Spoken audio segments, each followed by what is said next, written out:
नमस्कार, स्वागत है आप सभी विद्यार्थियों का आपके अपने यूट्यूब प्लेटफॉर्म उदय एजुकेशन में। विद्यार्थियों, इस वीडियो में बात करेंगे अर्धवार्षिक परीक्षा 2022-23 की दृष्टि से इम्पोर्टेंट कक्षा 7 के हिंदी विषय के पेपर के बारे में, जो कि आपके आने वाले अर्धवार्षिक परीक्षा की दृष्टि से काफ़ी इंपॉर्टेंट रहने वाला है। और आप सभी विद्यार्थियों के लिए ये वीडियो वरदान साबित होने वाला है, क्योंकि इनमें से ज़्यादातर प्रश्न आपके एग्जाम में सीधे ही पूछे जाएंगे और सारे के सारे प्रश्न हैं आपके एग्जाम की दृष्टि से 101% इम्पोर्टेंट रहने वाले हैं। तो आप सभी से विनंती रहेगी दोबारा से कि आप वीडियो को अंत तक जरूर देखिएगा। अभी तक आपने हमारे यूट्यूब चैनल को सब्सक्राइब नहीं किया तो चैनल को सब्सक्राइब जरूर कर लेना है, क्योंकि ये राजस्थान का नंबर 1 चैनल है, क्योंकि यहाँ पे आपके 7वीं और 8वीं की स्पेशल तैयारी करवाई जाती है।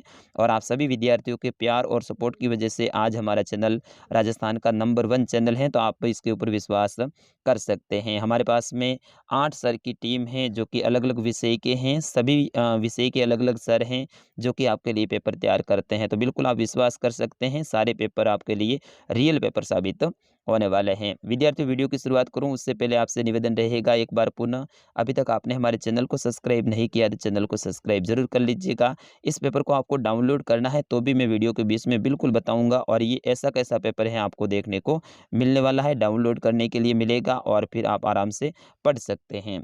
चलिए, पहला प्रश्न आपकी स्क्रीन पे है कि हिमालय की बेटियां पाठ के लेखक कौन हैं? यतीश अग्रवाल, जैनेंद्र कुमार, शिव प्रसाद। ऑप्शन द है नागार्जुन जी। तो बिल्कुल हिमालय की जो बेटियां आपका पाठ है उसके लेखक हैं ऑप्शन नंबर द नागार्जुन जी। तो इसमें आपका सही आंसर क्या हो जाएगा?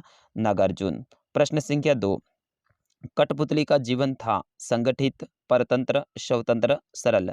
तो विद्यार्थियों, कठपुतली का जो जीवन है वो था परतंत्र, यानी ऑप्शन नंबर ब रहेगा इसका सही उत्तर। अगला प्रश्न है कि पेट जो न कराए सो थोड़ा, यह सोच है मुरली वाले की, रोहिणी की, दादी माँ की, विजय बाबू की। तो विद्यार्थियों, इसका सही आंसर क्या हो जाएगा? विजय बाबू की, ठीक है ना। तो आपका ऑप्शन नंबर द रहेगा इसका सही आंसर। अगला प्रश्न है कि रक्त के तरल भाग को कहते हैं। तो रक्त के जो तरल भाग हैं उसे क्या कहते हैं? प्लाज्मा, प्लेटलेट्स, सफेद कण, लाल कण। तो विद्यार्थी, इसका सही आंसर क्या हो जाएगा? प्लाज्मा कहते हैं। ऑप्शन नंबर अ रहेगा इसका सही आंसर। अगला प्रश्न है प्रश्न संख्या 5, रिक्त स्थान की पूर्ति कीजिए, यानी खाली जगह को आपको भरना है। ये सारी की सारी खाली जगह हैं आपके एग्जाम की दृष्टि से 101% इम्पोर्टेंट रहने वाली हैं। पहली खाली जगह है कि रक्त लाल कण, फिर उसके बाद में द्रव्य हो जाएगा इसमें, ठीक है ना। तो रक्त लाल कण द्रव्य के समान दिखाई देता है। अगला है खाली जगह से शुरुआत हो रही है, खाली जगह कणों की इसी कमी को एनीमिया कहते हैं। तो बिल्कुल यहाँ पे हो जाएगा लाल, ठीक है ना। लाल कणों की इसी कमी को एनीमिया कहते हैं, यानी लाल कणों की जो कमी होती है उसे एनीमिया कहते हैं, यानी खून की कमी। दबाव पड़ने से रक्त या फिर वक्त का बहना कम हो जाता है। तो यहाँ पे हो जाएगा आपका रक्त का, ठीक है ना। दबाव पड़ने से रक्त का बहना कम पड़ जाता है। और अगली खाली जगह है माधवदास के मन सद सहारे बैठे थे। और लास्ट में है आपकी खाली जगह मेरा मन तुमसे बहुत खुश होता है, ठीक है ना। तो यहाँ पे हो जाएगा आपका खुश, ठीक है। अगला प्रश्न है प्रश्न संख्या 6, सरसब्ज उपत्यकाएं से क्या तात्पर्य है? तो इसका अर्थ होता है विद्यार्थियों घाटियों की ओर। प्रश्न संख्या 8 है, रक्त को कितने भागों में बांटा गया है? तो विद्यार्थियों, रक्त को है वो कितने भागों में बांटा गया है आप भी बताइएगा। उससे पहले 7वां प्रश्न भी आप देख लीजिएगा, मिठाई वाला हर्ष से गदगद क्यों हो उठा था? तो विद्यार्थियों, मिठाई वाला है वो हर्ष से गदगद इसीलिए हुआ था क्योंकि बच्चे उनके पास में आए थे, और सारे बच्चे हैं वो खिलौने लेने के लिए आए थे, और खिलौने दो ना, खिलौने दो ना, इस तरह से है ना, बड़े ही प्यार से उस मिठाई वाले से वो बातें कर रहे थे, इसलिए वो हर्ष के साथ में गदगद हो गया था। प्रश्न संख्या 8 है कि रक्त को कितने भागों में बांटा गया है? तो विद्यार्थियों, रक्त को 3 भागों में बांटा गया है, ठीक है ना, ये ध्यान रखना है आपको। प्रश्न संख्या 9, शरीर में रक्त कणों का निर्माण कहाँ पर होता है?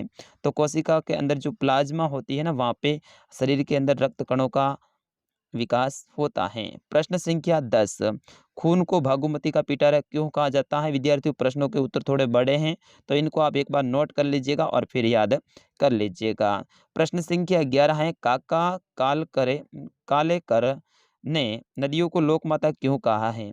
प्रश्न संख्या 12 है, पक्षी उन्मुक्त रहकर अपनी कौन-कौन सी इच्छाएँ पूरी करना चाहते हैं? उन्मुक्त का मतलब होता है विद्यार्थियों आज़ाद। तो पक्षी आज़ाद रह के कौन-कौन सी इच्छाएँ हैं वो पूरी करना चाहते हैं? एक तो है कि खुले आसमान में उड़ना चाहते हैं, बहते हुए जल को वो पीना चाहते हैं, इधर से उधर डालियों पर कूदना चाहते हैं, खुले गगन में उड़ना चाहते हैं, ठीक है ना? और पक्षी अपने झुंड में रहना चाहते हैं, इस तरह से घोंसला बनाना चाहते हैं, आप इनके बारे में लिख सकते हैं। प्रश्न संख्या 13, कारक किसे कहते हैं? इनके कितने भेद होते हैं? कारक किसे कहते हैं? इनके कितने भेद होते हैं? इनके भेद होते हैं विद्यार्थियों 8, ठीक है ना? प्रश्न संख्या 14, सर्वनाम किसे कहते हैं? इनके भेदों के नाम लिखिए। प्रश्न संख्या 15, विलोम शब्द लिखिए, यानी इनके आपको विलोम शब्द लिखने। विलोम का मतलब होता है उल्टा। अधिक का हो जाएगा कम, अपना का हो जाएगा पराया, उत्तम का क्या हो जाएगा? खराब या फिर घटिया अपन कह सकते हैं। जल का क्या हो जाएगा? थल हो जाएगा। और फिर उसके बाद में रात का क्या हो जाएगा? दिन हो जाएगा। लोक का क्या हो जाएगा? परलोक हो जाएगा। और उदय का क्या हो जाएगा? अस्त हो जाएगा। इस तरह से आपको इनके विलोम शब्द लिखने हैं। प्रश्न संख्या 16, प्रत्येक शब्द के 3-3 पर्यायवाची शब्द लिखिए। आकाश के 3 पर्यायवाची लिखने हैं, अग्नि, जल, बादल, पृथ्वी, राजा, सोना, चंद्रमा। इन सभी के आपको पर्यायवाची शब्द लिखने हैं। तो विद्यार्थियों ध्यान से देख लीजिएगा, विलोम शब्द ये इंपॉर्टेंट रहेंगे आपके एग्जाम की दृष्टि से, और जो आपके पर्यायवाची हैं वो ये इंपॉर्टेंट रहेंगे। एक बार अपनी पासबुक में जाके आप इनको पढ़ जरूर लीजिएगा, क्योंकि वेरी वेरी मोस्ट इंपॉर्टेंट हैं। प्रश्न संख्या 17, मिठाई वाला अलग अलग चीजें क्यों बेचता था और वह महीने बाद क्यों आता था? तो इनके बारे में आपको बड़ा सा उत्तर है, याद कर लीजिएगा। प्रश्न संख्या 18 है, कठपुतली को गुस्सा क्यों आया? प्रश्न संख्या 19 है कि अपने प्रधानाध्यापक जी को शुल्क मुक्ति हेतु प्रार्थना पत्र लिखना है। यहाँ पे टीसी का नहीं आया है, शुल्क मुक्ति का आया, मतलब फीस को माफ करने के लिए आपको प्रार्थना पत्र लिखना है। इसकी जगह पे आपके टीसी का भी आ सकता है, और साथ ही 2 दिन का या फिर 3 दिन का अवकाश के लिए भी आ सकता है। तो 3 प्रार्थना पत्र आप देख लीजिएगा, एक तो शुल्क मुक्ति, एक टीसी के ऊपर, और एक 3 दिन के अवकाश के लिए। इन तीनों में से एक पक्का आएगा 101%। प्रश्न संख्या 20, किसी एक विषय के ऊपर आपको निबंध लिखना है, यानी लेख लिखना है। बेटी बचाओ बेटी पढ़ाओ अभियान, मेरा आदर्श विद्यालय, मेरे प्रिय शिक्षक यानी गुरुजी, और दीपावली। इनमें से किसी एक के ऊपर आपको निबंध लिखना है। आज हमारे विद्यालय में ये पेपर था, और बिल्कुल मेरे एक शिष्य ने है वो मेरे ऊपर ही लेख लिख दिया, मेरे प्रिय शिक्षक, और मेरी सारी बातें हैं उन्होंने अपनी कॉपी में लिखी थी। तो आप भी अपने गुरुजी के बारे में ऐसे याद करके जा सकते हैं।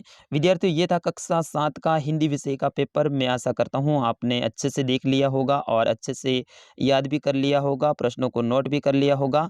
अब मैंने शुरुआत में आपसे वादा किया था कि मैं आपको इस पेपर की पीडीएफ है उपलब्ध करवाने वाला हूँ, तो बिल्कुल हम ये पीडीएफ है हमारी वेबसाइट पे मिलेगी। फटाफट आप सभी जाइए हमारी वेबसाइट पे, गूगल में जाइए, और गूगल में जाने के बाद में आपको लिखना है www डॉट, फिर उसके बाद में लिखना है उदय, UDAY, फिर उसके बाद में आपको लिखना है स्टडी, STU DY, ठीक है ना? स्टडी, फिर उसके बाद में छोटा-सा बिंदु मतलब डॉट, फिर उसके बाद में कॉम।